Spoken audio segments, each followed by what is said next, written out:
Well, it's a big day here in the BelTel studios. Usually it's just two of us, but today I'm joined by both David Jeffrey and Stephen Beacom. Great to have the three of us back together for this video. I've got to say I'm delighted the three musketeers and the gang of three are back together, Keith.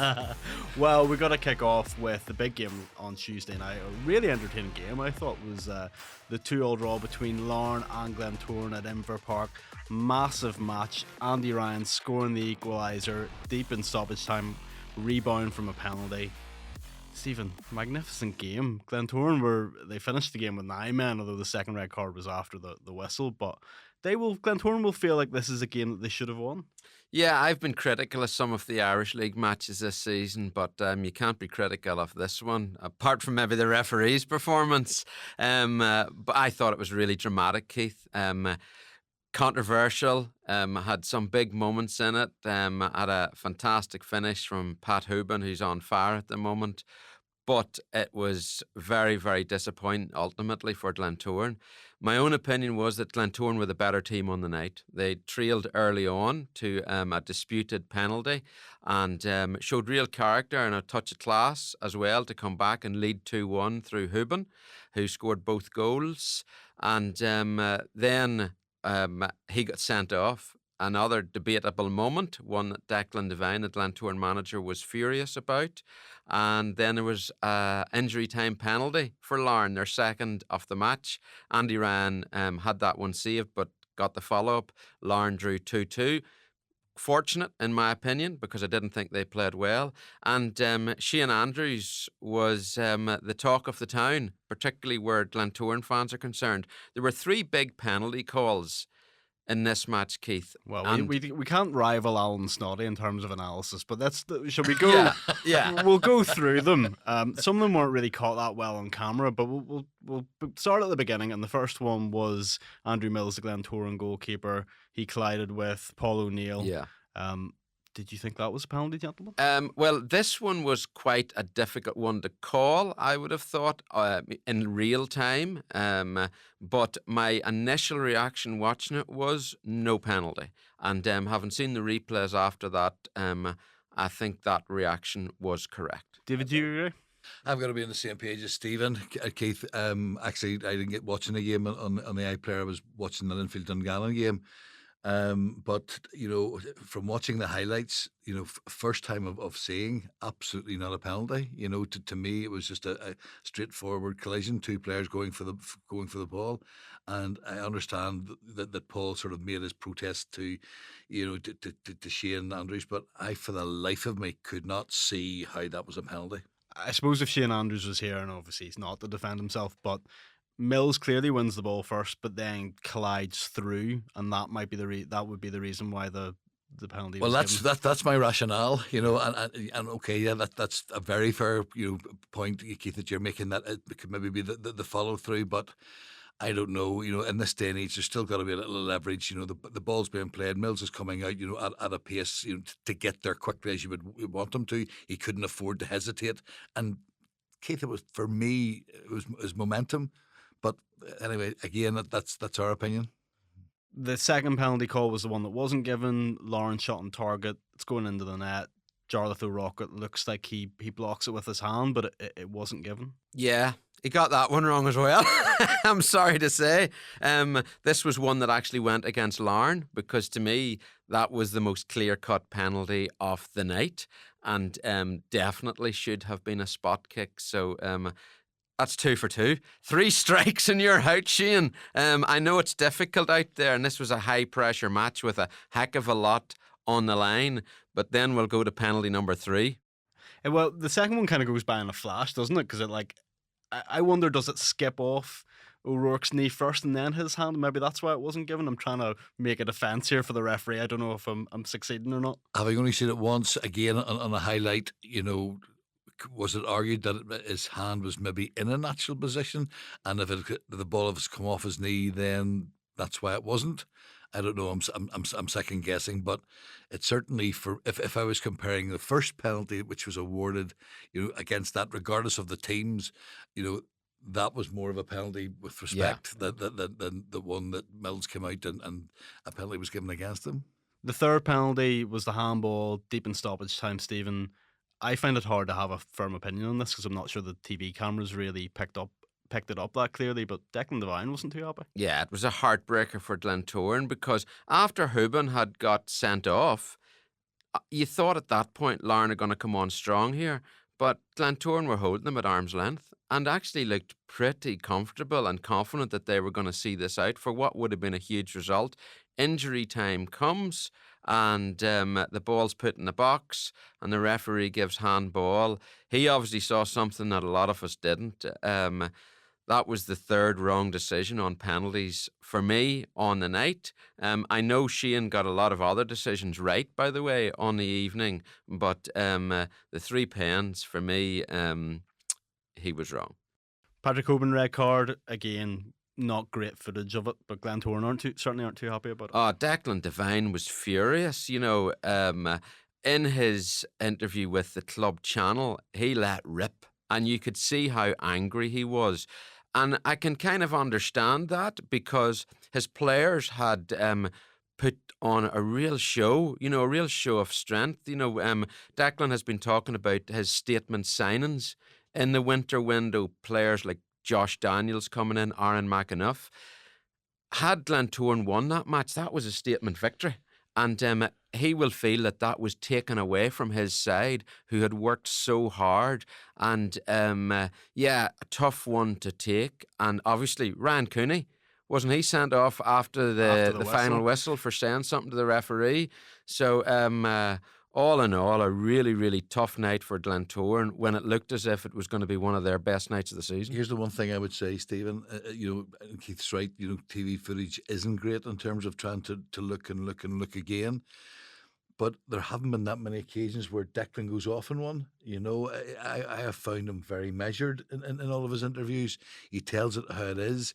He's not into excuses. Everything's pretty straightforward. I have never seen him as animated or exercised as I did in the clips that I watched after the match. So, certainly there's that emotion because your players have given so much, but he doesn't go to that degree in terms of really calling out the officials. So the performance of Glentoran didn't surprise me because there was no way they were letting the defeat at the Oval go unmissed. That was their motivation. They were wanting to put that right. But Declan, I haven't seen him as animated at all.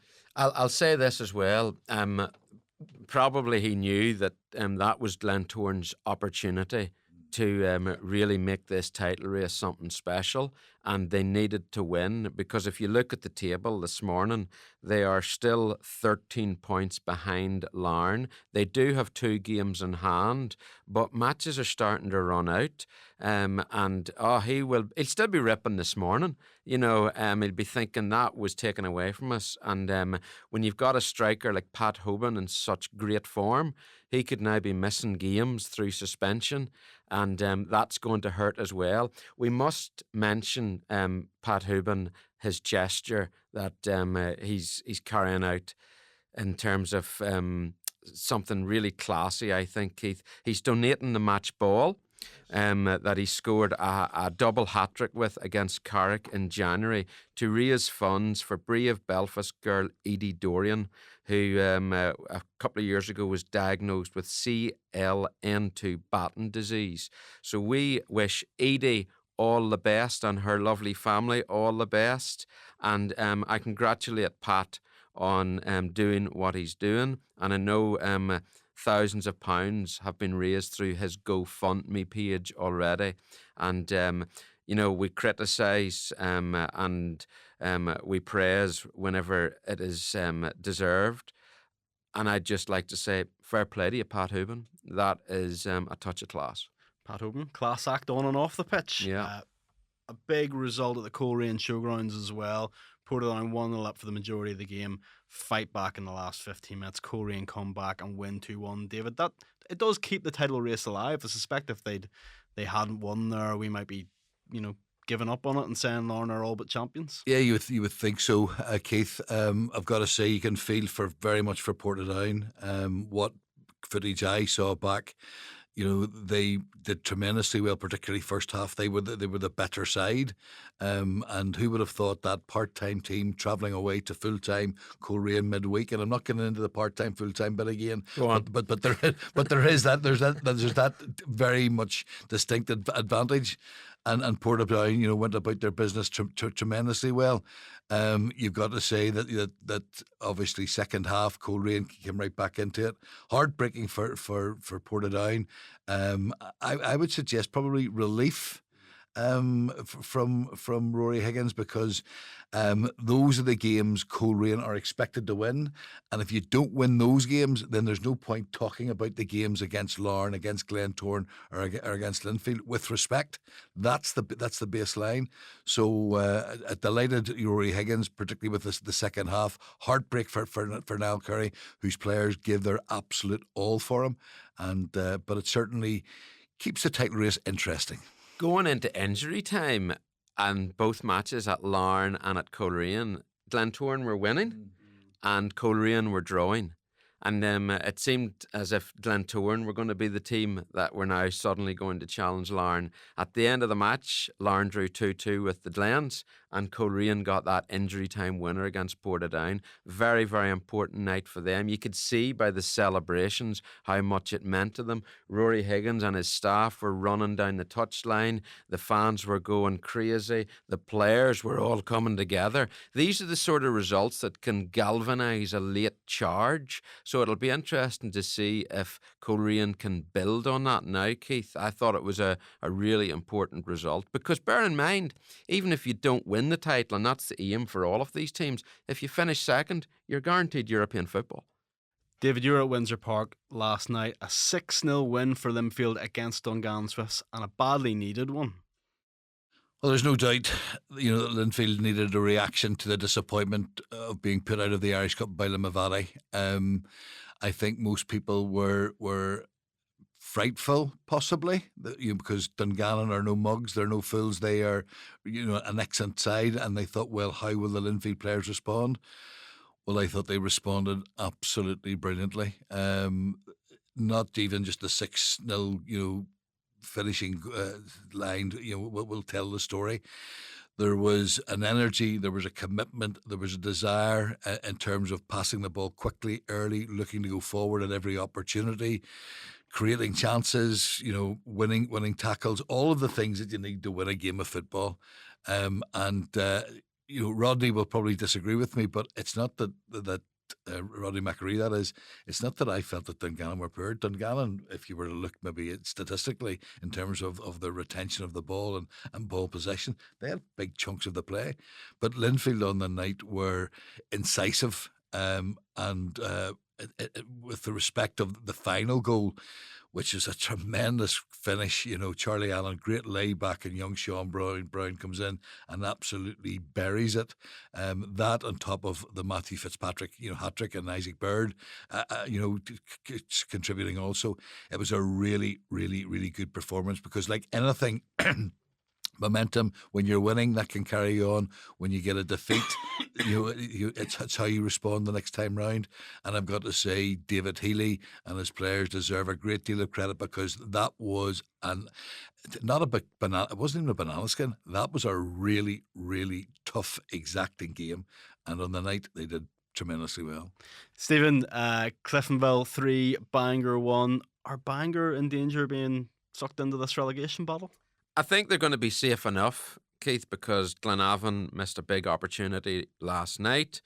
Listen, if Bangor finished 10th, it's a brilliant season for them. That's what they've got to consider here. I know Lee Feeney will be disappointed that they didn't get a result at Cliftonville, but ultimately they've had such a great start to the campaign. They now just need to get a few more wins and get themselves safe. For Cliftonville, their target's top 6, and it's going to be quite an interesting race, because the top 4 are already decided, in my opinion, and the top 6, it's now a 3-horse race, but to get into 2 spots between Dungannon, Cliftonville and Carrick Rangers.